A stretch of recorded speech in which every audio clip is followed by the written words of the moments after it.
Salut tout le monde, on se retrouve pour une nouvelle émission sur Arsenal French Club, une émission d'analyse d'avant-match, avant la double confrontation face à l'Olympiakos en Europa League, en huitième de finale de l'Europa League. Pour en parler avec moi aujourd'hui, je suis avec Martial, qui est le gérant, le CM du compte Olympiakos FR. Salut Martial. Salut, bonjour à tout le monde. Merci d'avoir accepté notre invitation pour parler de l'Olympiakos. On s'était déjà parlé l'année dernière pour la fameuse double confrontation l'année dernière. Merci encore une fois d'avoir accepté. Avec plaisir.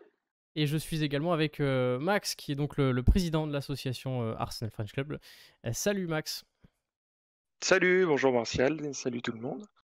Et donc, Salut. comme d'habitude, on va commencer cette petite émission par un petit tour de table. Je vais commencer par toi, Martial, notre invité. Un an après la qualification donc, de l'Olympiakos contre Arsenal en 16e de finale de l'Europa League, les deux clubs se retrouvent. Ça t'a fait quoi quand t'as vu le tirage et que tu tombais une nouvelle fois contre Arsenal? Après, ça m'a pas fait, je pense, la même sensation que les supporters d'Arsenal parce qu'il y avait, j'imagine, côté anglais, un peu d'esprit de vengeance ou de revanche plutôt que de vengeance. Moi, de mon côté, la première sensation, c'était de me dire que voilà, on avait encore un tirage qu'on connaît bien parce que bon, Arsenal, on l'a joué quand même depuis allez, des années 2010. Si c'est pas la troisième ou quatrième confrontation qu'il va y avoir, ça commence à faire, quoi. Donc, il y avait pas une déception, mais j'aurais préféré, entre guillemets, un tirage un peu différent. Mais maintenant, avec ce qui s'est passé l'an dernier, c'est sûr que là, il n'y a pas besoin de ni de motivation, ni de contexte d'un côté comme de l'autre. Voilà, on sait, enfin, le scénario, il n'est pas écrit à l'avance, mais disons que je pense que pour Arteta comme pour Pedro Martins, le discours sera pas, entre guillemets, très difficile pour motiver les joueurs. Oui, c'est vrai que juste pour rappeler, c'est vrai que l'année dernière, on s'était fait, donc Arsenal s'était fait éliminer en 16e par l'Olympiakos avec une victoire au match aller 1-0 d'Arsenal et puis une défaite au match retour sur le score de 2 buts 1 ou de 3 buts à 2, je ne sais plus exactement. De 2-1, il y a 2-1, il y a eu 2-1 avec le fameux El but Arabi. de Youssef El Arabi et puis l'immanquable, le raté immanquable de Pierre-Emerick Aubameyang dans les toutes dernières secondes. Max, pareil, ton avis sur cette double confrontation et sur cette revanche par rapport à ce qui s'est passé Bah l'année dernière? écoute, j'ai eu le petit sourire en coin quand j'ai vu le tirage. Je me suis dit, allez, bon. Non, après c'est à double tranchant dans le sens où oui, on a envie de remettre aussi, et je pense que les joueurs les premiers par rapport à l'année dernière, remettre les pendules à l'heure un petit peu aussi, que ce soit sur le terrain, mais puis aussi dans leur tête. Le problème, c'est que en ce moment, on n'est pas bien. Et c'est vraiment le match qui risque de faire très très mal si on perd. Enfin, si on perd cette double confrontation, la saison est terminée, hein. Donc, moi j'ai un peu la trouille en fait, surtout que je pense que l'ascendant psychologique est du côté du Pirée. Je trouve perso que par rapport à l'année dernière, ils ont un effectif de meilleure qualité, même s'ils ont perdu des joueurs importants aussi, mais je trouve qu'ils ont bien travaillé, qu'ils sont bien renforcés. Et là, le truc positif, c'est qu'il n'y aura pas de public parce que c'est quand même une force énorme en Grèce, que ça soit au Pirée ou dans d'autres clubs. C'est vraiment le 12e homme, mais bon, on l'a vu à travers l'histoire avec Arsenal, ça nous porte souvent préjudice d'avoir aussi un public qui nous fait un peu la misère. Mais ouais, je suis vraiment pas serein. Et je suis inquiet aussi parce que c'est sûrement, on l'a vu aussi avec les compos dernières de Mikel. On a tendance à penser qu'il fait le all-in sur l'Europa League. Donc là, il va falloir vraiment se sortir les doigts, si je peux le dire de manière assez vulgaire, mais je suis vraiment pas serein. Je suis inquiet. Euh, Est-ce que justement, t'en parlais, on a eu tous eu ce petit sourire par rapport à ce qui s'est passé l'année dernière quand on a vu qu'on rejouait contre l'Olympiakos dans cette Europa League. Est-ce que pour toi, le club est toujours traumatisé de ce qui s'est passé l'année dernière, sachant qu'il s'est passé beaucoup de choses entre-temps.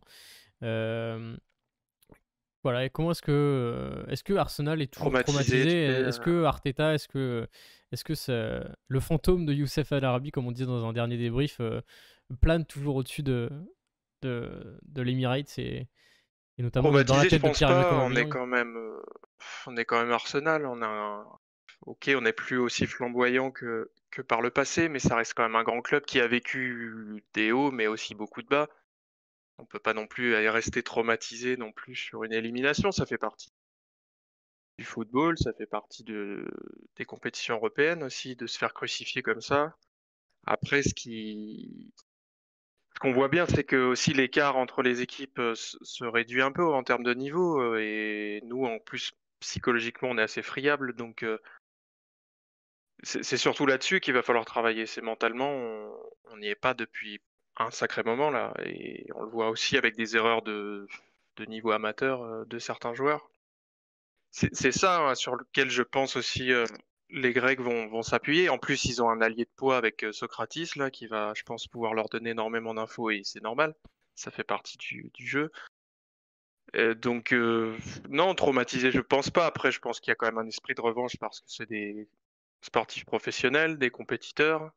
Ils ont envie aussi de montrer que non, l'année dernière, c'était pas un accident, c'était comme ça, quoi. L'Olympiakos a été de passer, donc c'était pas. C'est sûrement dur à avaler par le scénario et puis par le fait qu'on a raté des choses immanquables. Mais là, oui, j'espère qu'ils sont conquérants, surtout, qu'ils veulent un petit peu se relever la tête et peu importe l'adversaire, j'ai envie de dire, surtout en ce moment, on est complètement à la rue et enfin, c'est difficile et peu importe qui on a en face, il faut y aller. Après, oui, l'ascendant psychologique, il est pas chez nous, ça c'est clair. Je pense que les Grecs vont jouer évidemment là-dessus et ils auront tout à fait raison de le faire. Justement, Martial, quel est un peu le ressenti, quel était un peu le sentiment du côté de l'Olympiakos quand, avec ce tirage au sort, enfin, ce tirage d'Arsenal, est-ce qu'il y a une certaine confiance qui est de votre côté, notamment justement, enfin, par rapport à ce qui s'est passé l'année dernière et cette qualification contre Arsenal à l'Emirates en plus? Confiance, je pense que le mot est gros parce que, faut toujours remettre dans le contexte que c'est un club anglais qui évolue en Première Ligue. Donc, je pense qu'un club grec, même si, indépendamment de ce qu'on peut faire sur la scène européenne, je pense pas qu'un club grec puisse s'avancer avec confiance, face à un club anglais. Mis à part quand on avait joué par exemple contre Burnley, en tour qualificatif, où voilà, on sait que c'est un club, qui est dans un meilleur championnat, mais qui est quand même pas forcément au niveau de l'Olympiakos. Arsenal, c'est complètement différent. Et ce qui a changé pardon, par rapport à l'année dernière aussi, c'est que certes, on est au même stade de la compétition, mais voilà, nous, on est là après 6 défaites quand même en 8, en 8 matchs européens, il ne faut pas l'oublier, hein, parce qu'on gagne le premier match contre Marseille et on gagne que le match aller contre le PSV. Et on s'en sort parce que Marseille a fait une phase de poule qui est complètement dégueulasse, il faut le dire aussi, hein. Je pense qu'avec un meilleur quatrième que ça, on aurait eu besoin de peut-être autre chose qu'une seule victoire pour passer. Et le match retour au PSV, voilà, il s'en est fallu de quelques minutes pour se faire éliminer et on passe quand même avec une défaite. Donc voilà, il y a moins confiance cette année, ça c'est une évidence, parce que le parcours européen il est un peu plus compliqué, parce que c'est une saison aussi, que ce soit pour l'Olympiakos et pour tout le foot européen, à mon avis, qui est complètement différente avec le Covid. Voilà, hein, comme disait Max, moi je suis persuadé qu'on a un meilleur effectif cette saison, ça c'est sûr. Ceci dit, je pense que l'Olympiakos qui était venu à l'Emirates la saison dernière était probablement la meilleure version de l'Olympiakos depuis je ne sais pas combien de temps, parce qu'on avait vraiment tous les facteurs qui étaient réunis. Donc voilà, moi c'est ça qui me fait me dire qu'il y a moins de confiance cette année. Ça ne veut pas dire que voilà, ça veut pas dire que on n'y croit pas, bien évidemment, hein, parce que ça reste 2 matchs, ça reste pour moi un avantage de finir à l'extérieur. On l'a vu l'année dernière. Voilà, il y a quelques petits éléments. On sait qu'Arsenal est un petit peu friable maintenant. Quand tu prends les joueurs individuellement, voilà, il y a rien d'acquis pour l'Olympiakos, bien au contraire.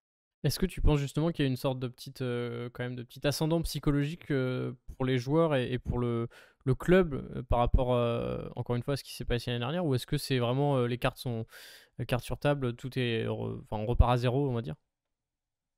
Bah, oui, oui, c'est sûr qu'il y a un ascendant, bien évidemment, parce que voilà, la plupart des joueurs sont encore là quand même. il y en a 2-3 qui sont partis, bien sûr, mais il en reste quand même une bonne base.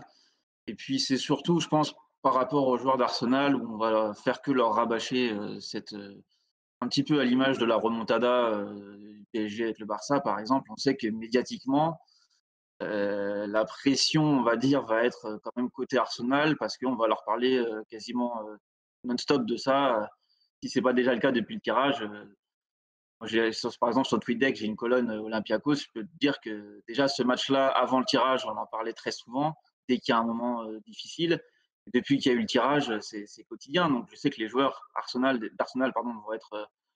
vont être soumis à ça. Et je pense que le club qui s'en sortira le mieux, c'est celui qui arrivera le mieux à gérer le passif de l'an dernier, c'est-à-dire soit Arsenal se mine le moral en se disant on n'y arrive pas contre l'Olympiakos, c'est la bête noire, soit l'Olympiakos se dit bah, on l'a déjà fait les dernières, on va le refaire les doigts dans le nez. Et voilà, c'est celui qui aura le plus la tête froide qui, au-delà de ce qu'il produira sur le terrain, arrivera à s'en sortir parce que bon, il y a quand même de rencontres et à part si Arsenal gagne très largement au match aller, il y aura à mon avis pas grand-chose qui sera ficelé dès la première manche. Donc c'est un peu comme ça qu'Arsenal l'avait perdu l'année dernière parce qu'ils étaient hyper fébriles au match retour, j'ai trouvé. Ouais. Et le fait justement de pouvoir avoir une prolongation, finalement, c'était quasiment le scénario idéal pour l'Olympiakos parce que d'ailleurs cette année, je me demande si ce serait pas la même chose parce qu'on sait qu'Arsenal est un peu fragile. Si on arrive à les pousser jusqu'en prolongation où ils ont la peur de se prendre un but qui leur oblige à en marquer deux, si on arrive déjà là, ça sera déjà bien. Ouais, sur cet aspect mental, Max, on l'a vu aussi également quand nous, lors du 16e de finale face à Benfica, on a failli passer à la trappe. Il a fallu qu'on ait ce scénario de mettre 2 buts, sinon on était éliminé. Et ce deuxième but, enfin ce troisième but inscrit par Aubameyang est arrivé à la 87e minute, enfin en tout cas dans les tout derniers instants du match. Tu penses que cet aspect mental, c'est vraiment le plus important sur cette double confrontation avec encore une fois, on le sait, Arsenal est sur ce plan psychologique est assez friable. Oui et non, parce qu'après, si t'es pas bien mentalement, t'es pas bien techniquement, t'es pas bien physiquement aussi. Donc le problème, c'est que ouais, déjà contre Benfica, on aurait dû. Enfin, je pensais même pas qu'on allait se qualifier, hein. Donc est-ce que c'était pas aussi le chant du cygne un petit peu, le baroud d'honneur avant de se faire éliminer par la suite. Mais est-ce que c'était pas l'avertissement aussi de se dire on passe, ok, on passe difficilement, les gars va falloir se ressaisir et c'est lors du prochain match, de la prochaine confrontation. J'espère que dans les têtes ils se sont dit ça et que après on l'a vu encore en championnat le dernier match, on n'a pas l'impression, hein. Donc ouais, après mentalement on est pas bien du tout, du tout. Après on le voit aussi, il y a des erreurs techniques du coup qui en découlent. Même peut-être que certains duels physiques sont pas remportés parce que les gars sont pas bien non plus. Forcément, si tu vas au duel et que tu crois pas, tu vas difficilement le remporter. Je pense aussi que physiquement, l'Olympiakos va être meilleur que nous. De toute façon, c'est notre aussi point faible, hein, l'aspect physique. D'ailleurs, on joue beaucoup à base de centre, mais quand t'as personne qui a un jeu de tête suffisamment de bon niveau, on se demande parfois pourquoi on centre autant. Mais ouais, j'aurais préféré qu'on se ressaisisse un petit peu avant pour accumuler un petit peu de confiance parce que oui, c'est le tournant de la saison là. Enfin, on a bien compris que bon là, on chopera sans doute pas l'Europe via le championnat, que derrière il y a pas énormément de grands noms sans insulter personne, enfin insulter qui que ce soit par la suite dans le tableau. Est-ce que oui, peut-être que Mikel s'est dit bon allez, on va tout donner pour l'Europa League, mais ça marche pas aussi facilement non plus. Donc Et, il faut un groupe focus. et est-ce que justement, on a parlé d'ascendant psychologique pour l'Olympiakos, mais est-ce que il n'y a pas justement un côté psychologique revanchard pour les joueurs d'Arsenal dans le sens où ça va les libérer de se dire bon bah l'année dernière voilà ce qui s'est passé cette année c'est impossible de refaire pareil si on met les ingrédients qu'il faut on se qualifiera. Est-ce qu'il y aura cet esprit de revanche que Mikel Arteta va essayer d'insuffler à ses joueurs pour leur dire voilà, on peut pas se faire éliminer 2 fois par l'Olympiakos, 2 fois d'affilée en plus. D'un côté, il a même pas besoin de le faire. Normalement, ils sont adultes, hein, ils sont grands, c'est des compétiteurs, des sportifs de niveau, ils sont censés le faire eux-mêmes. Je pense, comme le disait Martial au début, il y a la causerie, et normalement, tu n'as pratiquement rien à faire, normalement. Mais bon, avec chez nous, les normalement, ça devient un peu compliqué. Donc, ouais, j'espère voir autre chose, ouais. Oui, un esprit revanchard, après, c'est à double tranchant quand tu te comportes comme ça. Il faut être sérieux et appliquer aussi. Il faut pas non plus se jeter dans la gueule du loup et faire n'importe quoi, mais il faut le gérer et comme un club d'un standing qui mérite d'être à ce niveau-là, mais peut-être qu'on mérite pas d'être contre l'Olympiakos finalement. On a vu contre les Portugais du Benfica, mais ouais, je suis un petit peu critique en ce moment, un peu dur parce que on voit des choses qui sont pas normales. Donc ça commence vraiment à m'inquiéter. Après, voilà, c'est à eux de me faire mentir et de nous faire tous mentir et de nous rassurer aussi, hein, mais il y a du travail, ouais. Et là, il va falloir aller au charbon vite et espérer se qualifier, ce qui n'est pas une mince affaire. Et justement pour ce premier match, encore une fois, on joue le match aller en Grèce et le match retour est à l'Emirates. On en avait déjà parlé l'année dernière, mais est-ce que ce match aller, il est ultra important dans le sens où si on a cet esprit revanchard, il faut tout de suite essayer en tout cas de mettre le plus de buts, de gagner ce premier match avec 2-3 buts d'avance pour justement être beaucoup plus serein au retour, vu qu'on connaît, encore une fois, vu ce qui s'est passé l'année dernière, on connaît la fragilité d'Arsenal sur un match par exemple. Le problème, c'est, enfin, tu l'as vu lors du dernier match aussi en championnat, on a beau partir en conquérant et dès les premières minutes, on se tire une balle dans le pied nous-mêmes derrière par des erreurs dignes d'amateurs. Donc, ouais, vouloir marquer un maximum de buts, c'est bien, mais si derrière tu fais des cadeaux, ça sert pas à grand-chose. Oui, il y a les buts à l'extérieur, ok, qui peuvent jouer, qui vont être importants, mais je préfère qu'on gère correctement ce match aller et que se lancer à l'abordage et faire n'importe quoi derrière. Ça, bien sûr, ça donne de la confiance de marquer des buts et ça transcende. Mais là, est-ce qu'en ce moment, on n'est pas plutôt, il serait pas un peu plus bénéfique de faire les choses un peu plus de manière professionnelle et sérieuse et de montrer aussi que oui, on est quand même Arsenal, quoi. Va falloir arrêter de faire n'importe quoi. Pour parler un peu de l'Olympiakos, vu que sans savoir si on suit le club ou pas au quotidien, Martial, il s'est passé quoi depuis la dernière fois, depuis un an, depuis qu'on s'est rencontrés et depuis cette qualification en 16e? Il s'est passé quoi au sein du club? Tu en parlais tout à l'heure, l'effectif s'est renforcé, vous avez un bel effectif, vous êtes en forme. Enfin, voilà, quel est un peu l'état de forme du club et il s'est passé quoi depuis un an? Alors déjà, après ce match contre Arsenal, il y a eu la double confrontation face à Wolverhampton qui n'est pas passé très très loin de déboucher sur une qualif, hein, parce que ça se joue à un but au match retour. Alors après cet été, il y a eu quand même quelques départs majeurs, qui sont celui de Tsimikas à Liverpool, qui avait été excellent contre Arsenal, si on se souvient, le latéral gauche. El Abdelawi, le capitaine latéral droit, est parti aussi. Qu'est-ce qu'il y a eu? Il y a eu Guilherme aussi au milieu de terrain qui est parti. Donc voilà, il y a eu quelques départs, mais ça c'est inhérent, je pense, à tous les clubs. Hein, il y a toujours eu des départs forcément dans les effectifs. Le coach est resté le même, la structure globale est restée la même, pardon. Après, pour moi, le gros changement, c'est cette saison post-Covid avec pas de préparation estivale.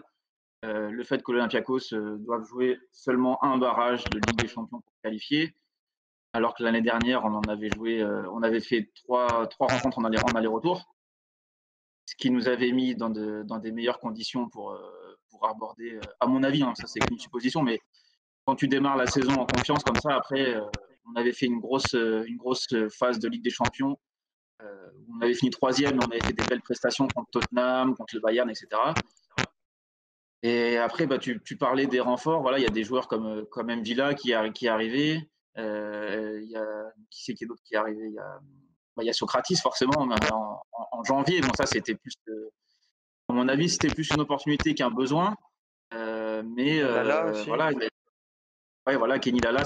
En fait, le problème c'est que ce qui s'est passé, c'est que le club a commencé la saison avec deux latéraux de 35 ans ou plus, qui étaient donc Olebas à gauche et Rafinha à droite. Ils ont fait le job pendant 6 mois et arrivé en janvier, le club a voulu corriger parce qu'ils n'étaient plus vraiment au niveau des attentes. Donc il y a eu deux nouveaux latéraux qui sont arrivés avec Rehab Chouk à gauche et Lala à droite. Donc voilà, ils n'ont pas eu beaucoup de temps pour créer des automatismes, mais bon voilà. Comme tu le disais Max avant, je pense qu'on a pour moi le meilleur effectif à l'heure actuelle. Si je regarde les profils de joueurs, on a le meilleur effectif de l'Olympiakos depuis longtemps. Mais on n'a pas forcément la meilleure sensation collective depuis par rapport à l'année dernière, je veux dire. Et du côté d'Arsenal, Max, il s'est passé aussi pas mal de choses depuis un an. Est-ce que c'est la même équipe, avec le même état d'esprit qui va affronter l'Olympiakos encore une fois, avec tout ce qui s'est passé depuis un an? La même équipe, il y a pas mal de joueurs qui sont partis de l'effectif qui avait affronté les Grecs l'année dernière et non des moindres, par exemple Mesut qui n'est plus là, mais non, après il y a une nouvelle vague qui est arrivée à Arsenal, que ça soit sur les transferts ou mettre un petit peu plus en exergue les jeunes aussi. Mais le problème finalement, on le voit, n'est pas forcément dans l'effectif. C'est plus on a l'impression que c'est mental, mais à travers tout le club, pas que sur le terrain. Donc oui, on sait on a eu beaucoup de travail, il y a eu énormément de changements sur et en dehors du terrain. Il y a eu enfin, c'est un chantier énorme là pour l'instant et évidemment qu'on peut pas non plus, réclamer à Arteta, une transformation, monstrueuse en quelques mois. Mais, non, non, après l'état d'esprit, je pense qu'il sera quand même malgré tout différent et je l'espère. Mais, écoute, on va voir. Après, il y a quand même des joueurs qui ont été, présents l'année dernière, qui ont aussi, besoin de montrer que justement, ils prendre cette petite revanche et essayer de le faire en tout cas. Donc, non, je pense que c'est un bon mix aussi de joueurs, frais et qui peuvent apporter quelque chose et dont les jeunes surtout et et de joueurs qui étaient là, qui ont l'expérience aussi du passé pour insuffler un petit plus, pour dire: «Les gars, OK, l'année dernière on s'est fait, éliminer, on s'est fait aussi avoir parce qu'on n'a pas été, assez tueurs, dans nos occasions et on s'est laissé manger gentiment». Donc j'espère que ça va insuffler un état d'esprit qui sera déjà agréable à voir parce que ces dernières semaines, on a vraiment l'impression que ça baisse les bras très, très vite, qu'au moindre, couac, bah, les gars, ils décrochent mentalement. Je suis désolé, l'erreur de ce week-end, c'est pas normal à ce niveau de voir des choses pareilles. Bon après, j'ai pas envie de tirer encore à boulet rouge sur Granit ou savoir de qui est responsable entre, Leno qui communique peut-être pas et Xhaka, mais peu importe d'ailleurs, c'est une erreur qu'on doit pas voir à ce niveau-là, mais c'est le genre de truc, voilà, on est capable de se tirer une balle dans le pied, de faire des offrandes, on sait même pas pourquoi en fait, et c'est ça qui me fait peur moi. Je me répète, hein, mais je veux dire peu importe qui est en face finalement, on fait des cadeaux donc Mmh. si en plus, en face l'équipe nous a déjà éliminés à l'ascendant psychologique, ça fait beaucoup Bah, donc surtout qu'on a vu cette année qu'on avait le don de contrôler un match et en l'espace d'une action, c'est ça, et tu de t'endors de après tout derrière. perdre. Tu mets un but et on s'endort et derrière comme des bleus, comme des U15 quoi. Ce que je dis depuis quelques jours, mais dans la gestion, après dans l'effectif aussi. Peut-être que la gestion de l'effectif est pas encore optimale. Il y a eu des choix, qui peuvent laisser le doute aussi sur certaines compos aussi, des joueurs qui ont peut-être, pas des passes droits, mais à qui on force un peu et on voit que ça passe pas, mais tant pis, on force quand même. Je pense que Mikel, il a énormément de boulot. On oublie aussi que c'est un jeune entraîneur, c'est sa première expérience en tant que numéro un. Il est passé de head coach à manager, enfin maintenant il est responsable avec Edu, tout le sportif. Ça fait beaucoup pour un seul homme aussi à gérer.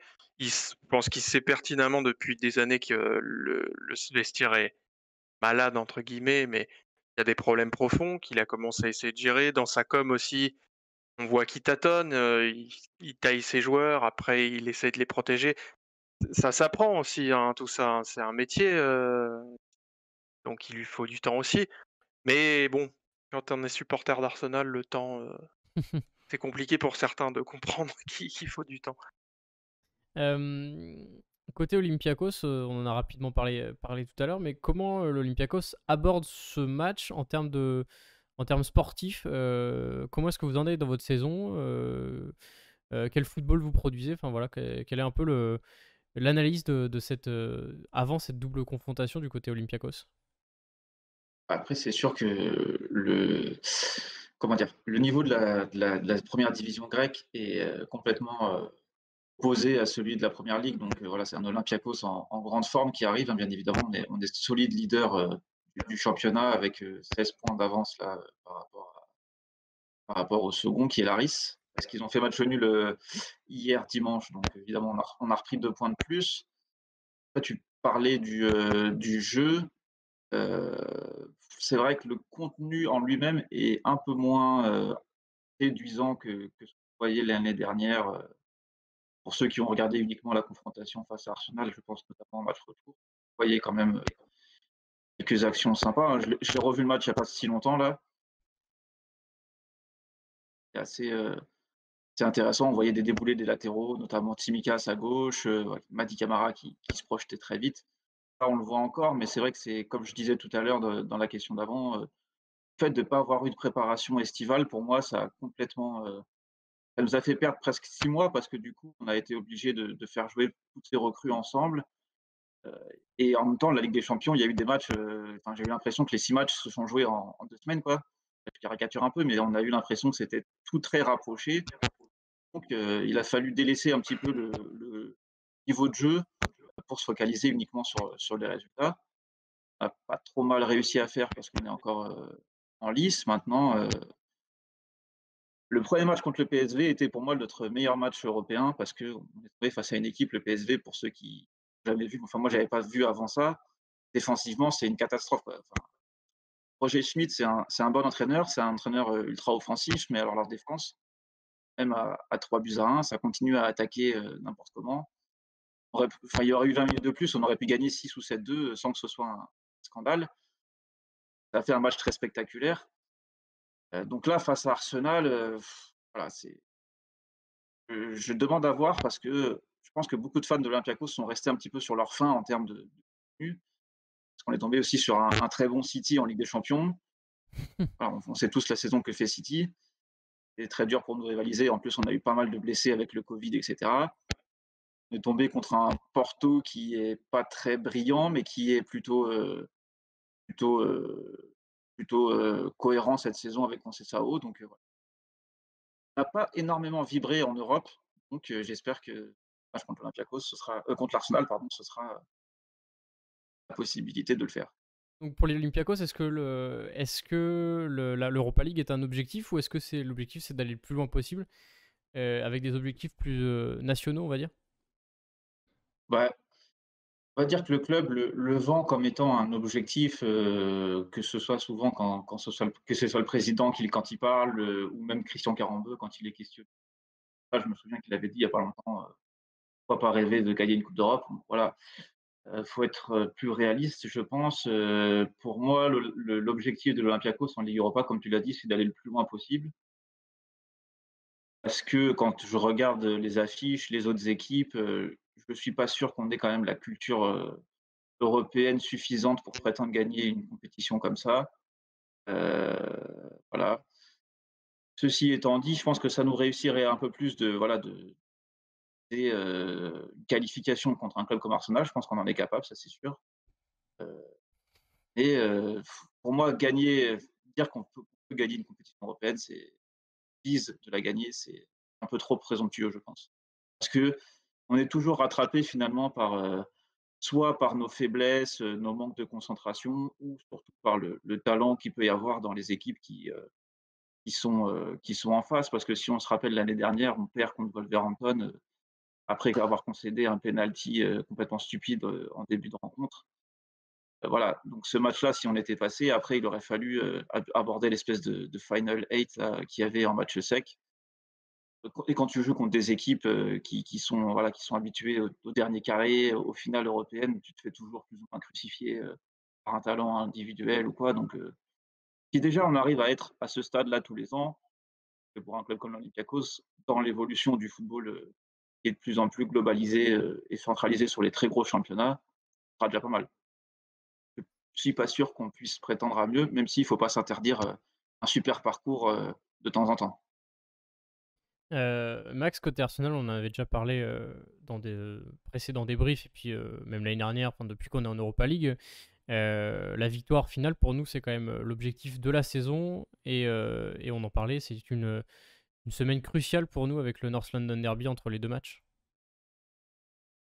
Ouais, c'est un moment important là de la saison qui va déterminer la suite, qui va déterminer aussi, les objectifs de la prochaine et les stratégies de recrutement, même si je pense qu'ils ont déjà bien avancé là-dessus. Après, ça c'est un autre sujet, mais oui, c'est le moment sans doute le plus important de l'année, suivant, les évolutions futures, mais c'est le moment où il va falloir justement se réveiller là en termes de résultats, en termes de mentalité aussi. C'est un moment crucial, et c'est aussi un moment où tu penses que l'avenir aussi peut-être de Mikel Arteta se joue déjà aussi, où il y a un projet sur le long terme, sachant qu'une deuxième élimination Non, d'affilée en Europa League à ce stade, ce serait, vu le parcours qu'on fait en championnat, il y aura aussi peut-être quand même certains fans non, je qui seraient pense un peu. pas.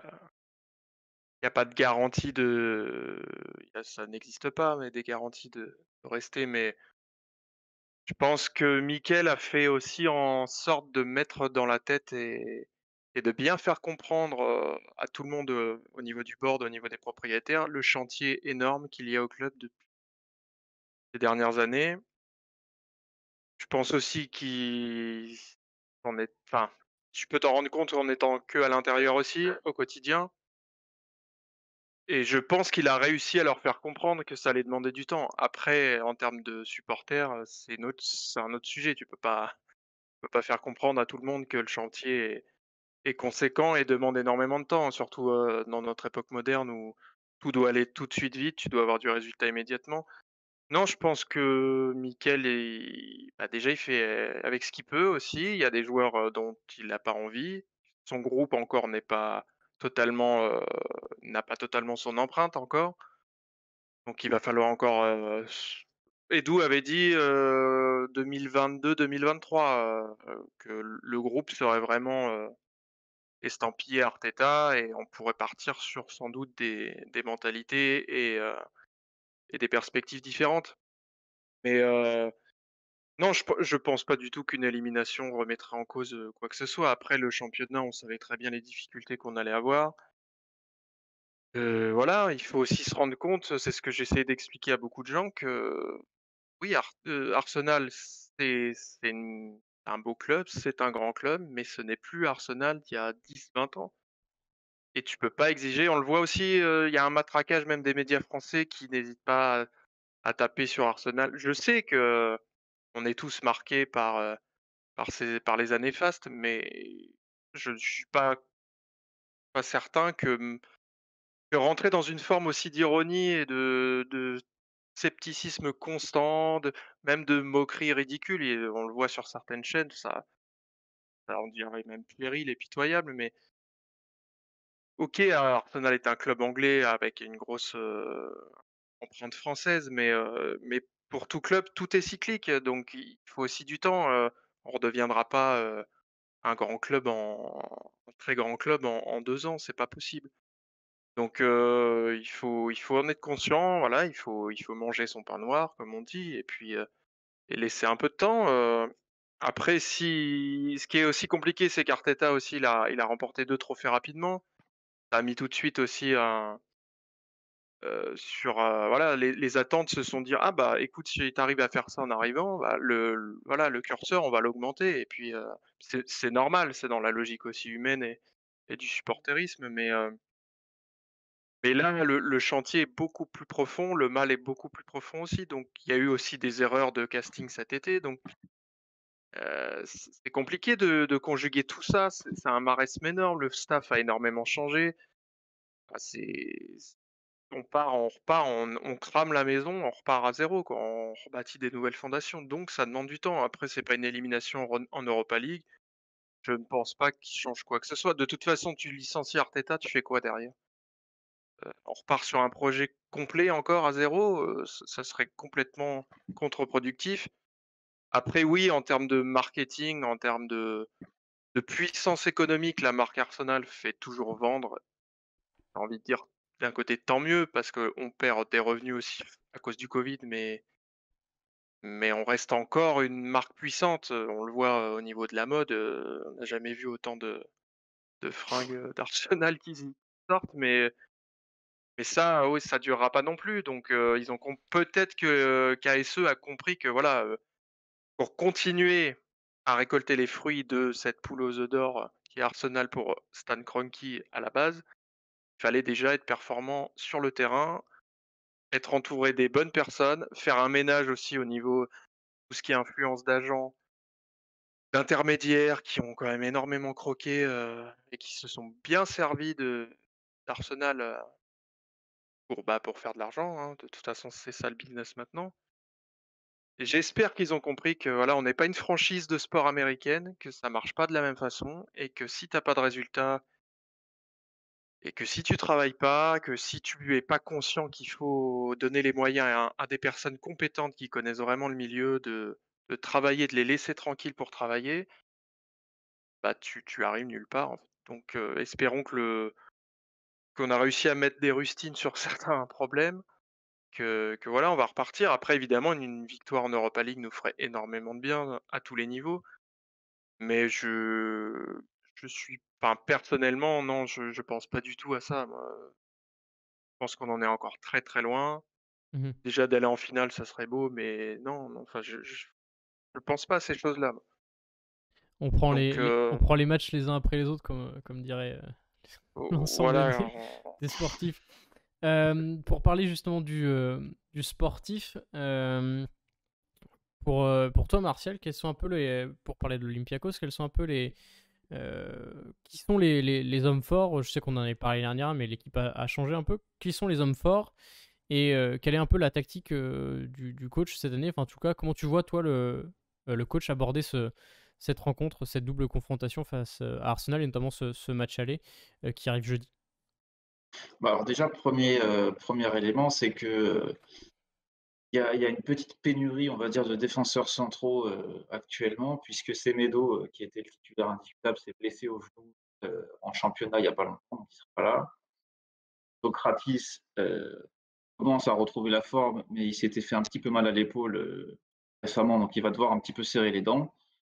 Et Ousseynou-Ba, le 2e titulaire, lui, est sorti, sur précaution ce week-end au bout d'une demi-heure de jeu, donc sera sans doute là, mais on va dire que les options en défense centrale, il restera rien derrière, si jamais il y a un pépin, un carton rouge, blessure rapide, on n'en sait rien. C'est voilà, Socratis, il est un peu plus ancien, il a pas beaucoup joué avant d'arriver, donc s'il se pète au bout d'une demi-heure, très probablement ce sera Yann M'Vila qui reculera en défense centrale.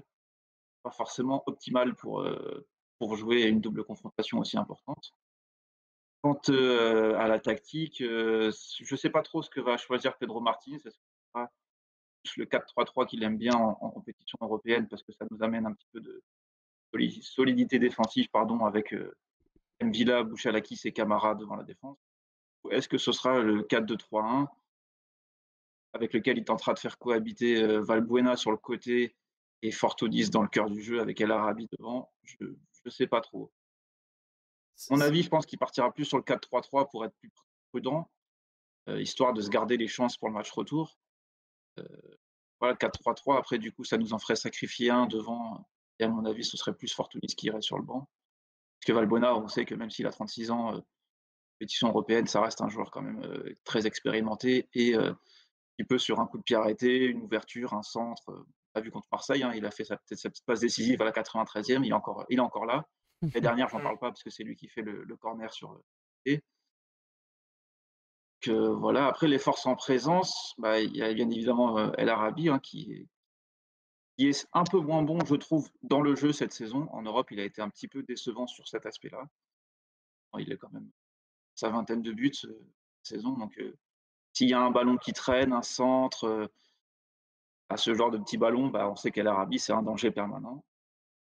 Et dans les Ah, dans les médias grecs, est-ce que S Socrates a été, interviewé sur, son état d'esprit par rapport à cette double confrontation?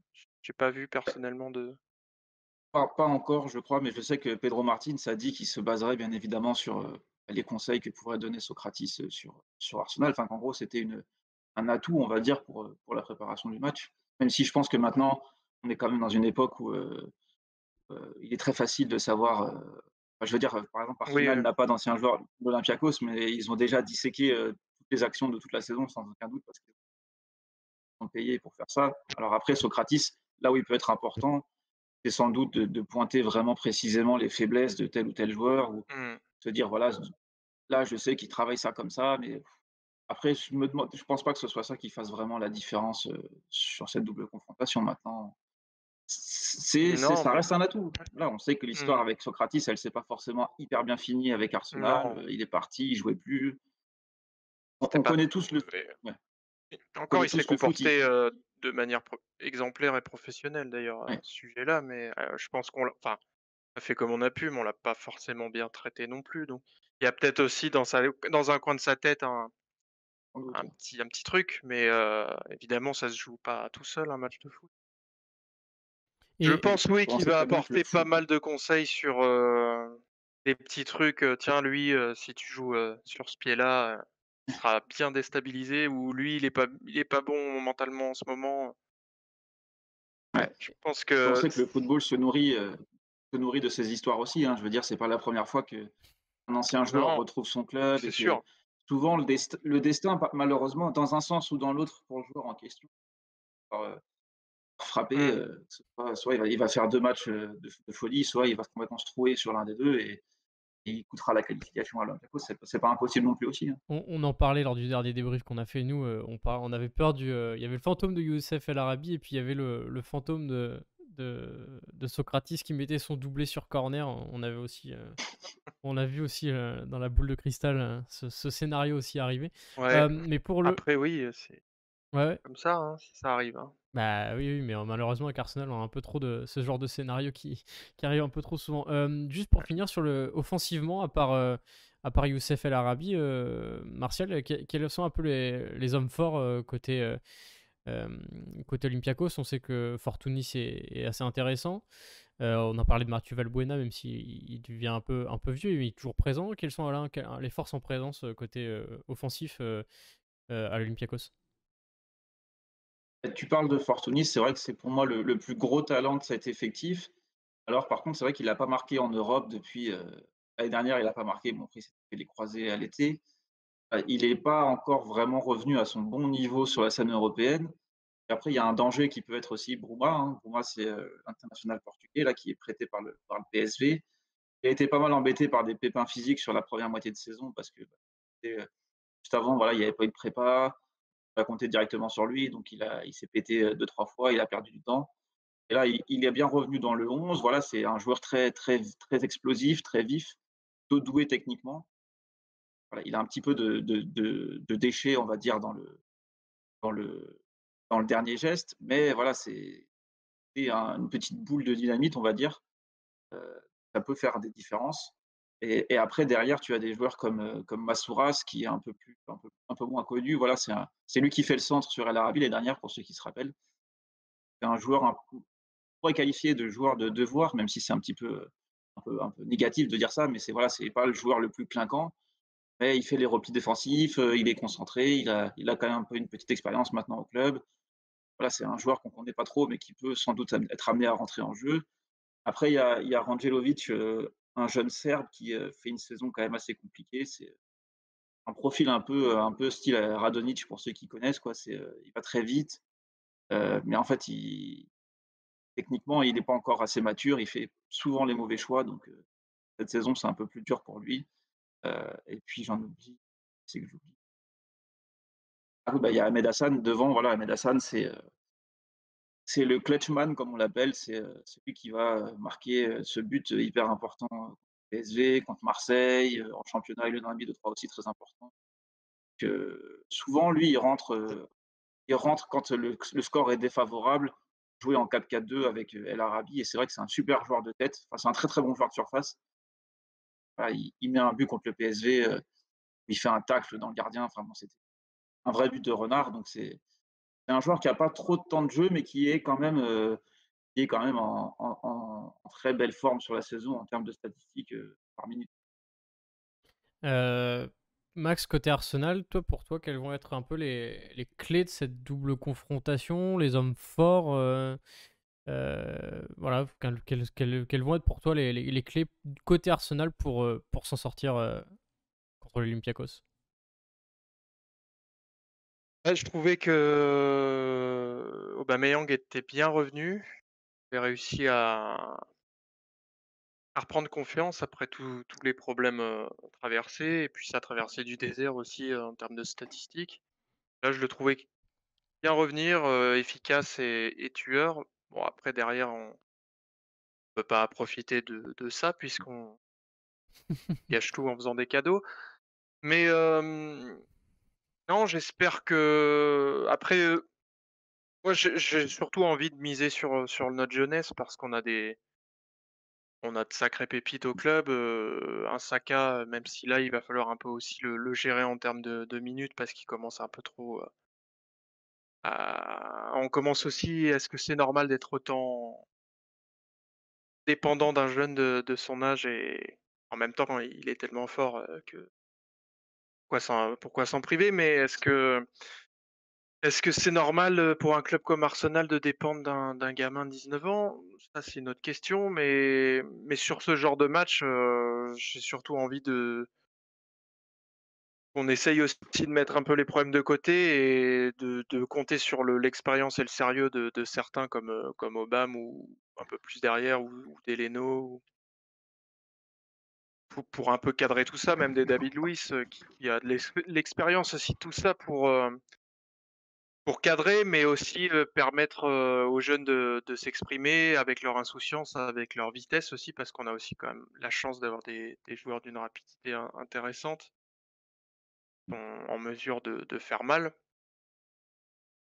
Donc non, ça va être le bon cocktail, je pense, à ce niveau-là. Je J'ai pas forcément envie de pointer non plus des joueurs en particulier parce qu'étant donné aussi l'état d'esprit, et les joueurs actuels, on sait pas non plus, comment certains vont répondre. Donc derrière, il y a aussi entre les 2, il y a un match, très important aussi, pour la saison et pour l'état d'esprit aussi qui va être important de soigner. Mais les clés, c'est difficile de dire ça étant donné, ce qu'on vit actuellement et la fébrilité psychologique qu'on perçoit et qu'on arrive même à ressentir en regardant les visages de certains. Quand, le dernier match l'a perdu, on voit la tronche d'Aubameyang à la fin du match, ça faisait de la peine quoi. Tu sens que, bah, bon quoi et donc c'est aussi l'occasion de l'Europe de voilà, de montrer de nouvelles choses, de repartir du bon pied. Mais, les clés, ça va être aussi de jouer, notre façon, de savoir, le Arteta Ball comme on l'appelle un petit peu maintenant, même si, il y a encore énormément de travail pour que ça soit qualifié de référence bien sûr, mais de voir des phases de jeu qu'on voyait plus depuis certaines années, certains mois, qui font plaisir, de retrouver un petit peu notre jeu de façon Arsenal. Oui, Mais, les clés en termes de joueurs, non, je ne ciblerai personne en particulier, Justement, en termes de joueurs, est-ce que, par exemple, on sait que Alexandre Lacazette était sur une bonne série, il a été mis un peu sur le banc on n'a pas tous compris pourquoi. Ouais, un Là, il peu revient, trop. il rentre à la 60e contre Burnley. Il y a aussi Nicolas Pepe qui a fait un match exceptionnel contre Leicester, qui est rentré ensuite contre Burnley aussi pour 20 minutes de jeu, qui a mis un peu plus le feu. Est-ce que tu aimerais, toi, voir un peu plus cette compo avec un Nicolas Pepe directement sur la feuille de match pour surfer un peu sur sa bonne forme, et puis un Alexandre Lacazette pour garder le ballon devant? Ouais, c'est vrai que j'ai un peu du mal à comprendre la gestion du cas Lacazette. C'est vrai que c'est quelqu'un qui travaille énormément sur les aspects défensifs aussi, parce il décroche énormément pour venir participer, pour venir défendre. Il sert aussi énormément de points de fixation, donc ça requiert beaucoup en termes de capacité physique et même après intellectuelle, parce que tu peux pas être focus pendant 1 heure et demie en donnant autant que lui. Après, moi, je serais quand même curieux, mais bon, je sais que ça n'arrivera pas. Parce que je pense que les consignes aussi d'Obama, c'est de jouer, on laisse Obama en pointe, c'est ton métier de buteur, mais pourquoi pas. Ça aurait pu être intéressant de passer sur du 4-4-2. De toute façon, notre système est tellement évolutif que pourquoi ne pas aligner les deux devant? Ça a déjà donné des choses intéressantes, mais c'est une question que j'aimerais bien poser à Arteta par rapport à sa gestion du cas Lacazette, parce qu'on le voit plus en fait, et on sait il est bientôt à 1 an de la fin de son contrat. Donc quid de la suite, de son aventure avec Arsenal? Et puis Il surtout, a un salaire assez conséquent, il a une valeur marchande, par rapport à son âge qui va commencer à décliner. Est-ce que la stratégie en haut lieu, c'est pas: «Bah écoute, on va on va pas gentiment le pousser vers la sortie pour, dégager des fonds et acheter quelqu'un d'autre derrière?» J'en sais rien. Arteta a parlé cette semaine que les discussions allaient commencer sur une prolongation. Je sais pas non plus. Est-ce que Lacazette voudra rester aussi dans ces conditions-là? J'en sais rien. Mais, non, je trouve ça dommage de se priver de Laka étant donné le travail qu'il est capable d'abattre. C'est le seul avec ce profil-là. On joue, un 4-2-3-1. Pour moi, un 4-2-3-1, si t'as pas un attaquant de pointe avec un jeu de tête efficace et une présence physique pour dominer, et qu'en plus ta stratégie, c'est d'envoyer des centres pendant 90 minutes, là je comprends, enfin, c'est quelque chose que je comprends pas non plus, tactiquement. Après bon, je vais pas donner des leçons à Arteta, mais je pense que c'est plutôt, à lui de nous expliquer justement. Ça serait super intéressant, mais du coup, ouais, ça serait bien de voir un peu les 2 associés. Je pense pas que ça arrive. Peut-être qu'ils nous réservent une surprise. Nos ailiers, c'est notre force aussi. Quand tu as un Saka, un Pepe qui revient bien, je pense qu'il a aussi beaucoup travaillé parce que Arteta lui demandait beaucoup de choses. Peut-être qu'il était aussi limité au niveau, bah, de sa palette tactique. Son travail défensif aussi, je pense qu'il l'a beaucoup fait travailler. On voit un petit peu que ça commence à aller mieux, mais oui, j'espère qu'on va aussi, jouer un petit peu sur ça, sur nos points forts, les joueurs qui commencent à repointer le bout de leur nez, voir aussi un petit peu plus la prise de position et de pouvoir de Thomas Partey, qui a pas été épargné par les blessures, et même on l'a vu contre Burnley, le gars est capable de casser une ligne en 2 secondes ou en une passe d'avoir une ouverture lumineuse, donc c'est un joueur qui peut énormément dans cette fin de saison nous apporter. Donc après, ouais, ce qui m'inquiète, ouais, c'est aussi défensivement notre friabilité sur coup de pied arrêté. On a quand même engagé un expert avec Andreas Bjornsson, spécialiste des coups de pied arrêtés. Je vois pas la plus-value pour l'instant. On prend quand même encore énormément de pions sur corner avec du marquage, de zone, et des joueurs laissés complètement seuls, là, il faudra aussi, qu'on m'explique, mais c'est encore un processus aussi qui va mettre du temps, et je vais peut-être arrêter de parler, sinon ça va durer 4 heures. Mais, non, tu feras, là Euh, peut-être, à moins que toi tu aies envie de mettre des joueurs plus dans la lumière, non, non, non, sur, non, non, non, sur ça, mais, t'as tout dit, j'attendais juste que tu termines, mais t'as été assez complet. Juste ouais, un pour peu finir, trop, ouais. avant de, avant de faire le petit jeu tes pronos qu'on adore parce que c'est totalement subjectif et on a toujours faux. Ah, Juste c'est ça. finir par les clés du match pour toi, Martial, côté Olympiakos. Qu'est-ce que ça va être pour toi les clés de la qualification sur ces deux rencontres pour l'Olympiakos pour éliminer Arsenal? Alors déjà, premier aspect très important, c'est d'arriver à ne plus concéder de buts sur coup de pied arrêté parce que c'est le très gros talon d'Achille cette saison. PSV, nous a mis 4 buts, 4 fois le même joueur d'ailleurs, c'était Zahavi. Il y a eu, 2 buts sur corner de la tête, un coup franc direct et bon après c'est une frappe déviée donc c'est pas vraiment coup de pied arrêté mais, on a concédé, avant enfin si on inclut l'Europe et le championnat, on a concédé beaucoup sur coup de pied arrêté, trop sans doute. Heu, Globalement, c'est éviter les erreurs de concentration, qui nous coûtent très cher cette saison parce que si on se rappelle, le match retour au Vélodrome, on perd sur 2 pénaltys, bon qui sont assez sévères quand même, enfin surtout le 2e.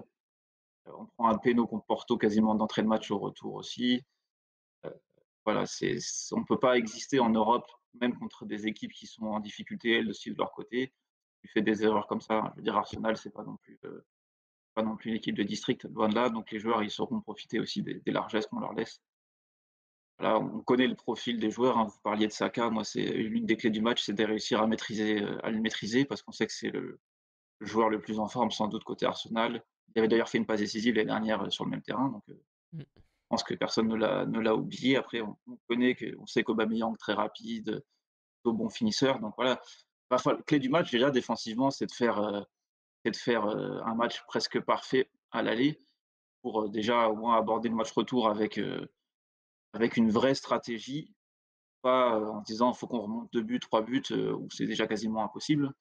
Après la deuxième clé, bah, c'est de marquer quand on le peut parce qu'en Europe, il y a pas de enfin je suis pas révolutionnaire en disant ça, mais faut être réaliste, hein, c'est celui qui est le plus réaliste qui marque le but et on l'a bien vu l'année dernière quand on se qualifie, voilà, le but de El Arabi, c'est le genre de truc en Europe, il faut marquer quoi. Quand tu as une balle dans la surface comme ça, Arsenal est bien placé pour en parler. Aubameyang, c'est le genre de truc qui coûte une qualif Sachant donc que, voilà et ouais, sachant que juste avant, il met un magnifique but et juste après, il loupe ouais, l'immanquable. c'est ça C'est typique et Arsenal, puis quoi. la dernière clé, c'est de voilà, enfin, ça rejoint un peu la première, c'est de pas se retrouver avec une défaite, 2 ou 3-0, dès le match aller parce que je pense on n'est jamais aussi fort que quand, l'équipe adverse, doute un petit peu au coup d'envoi et on sait que quand on joue à l'extérieur au retour, le moindre but qu'on met, c'est quasiment un coup de poignard parce que je reprends l'exemple du match contre le PSV, donc je pense que les fans d'Arsenal l'ont pas regardé, mais, PSV devait gagner, enfin 2-0 suffisait à les qualifier et même quand tu mets le 2e but, heu, tu es pas à l'abri de te prendre un coup de poignard et c'est ce qui s'est passé. On met un but à la 88e et ça anéantit 90 minutes d'effort du PSV sur un seul but. J'espère qu'on pourra avoir ce confort-là au match retour, ça voudra dire qu'on sera encore dans le coup pour la qualif. Pour parler on va du coup passer au fameux pronostic. Alors nous, on a du coup un nouveau partenariat avec Unibet qui s'est récemment mis en place. Du coup, je vais juste rapidement donner les cotes Unibet pour la rencontre, pour le match aller et puis pour la qualification. Je vais les donner également, je vais les marquer sur mon téléphone. Pour ce match-là, donc la cote pour la victoire d'Arsenal est de 1,94. Pour le match nul, la cote est de 3,52. Et la victoire de l'Olympiakos, donc le match aller est à domicile pour l'Olympiakos. La cote pour l'Olympiakos est de 4,10. Et puis je vais également donner les cotes pour la qualification. Qualification de l'Olympiakos, la cote est à 5. Et qualification d'Arsenal, la cote est à 1,13. Max, pour réagir un peu sur ces cotes et un peu sur la globalité de cette double confrontation. Est-ce que tu vois Arsenal se qualifier en remportant d'ailleurs du coup le match aller?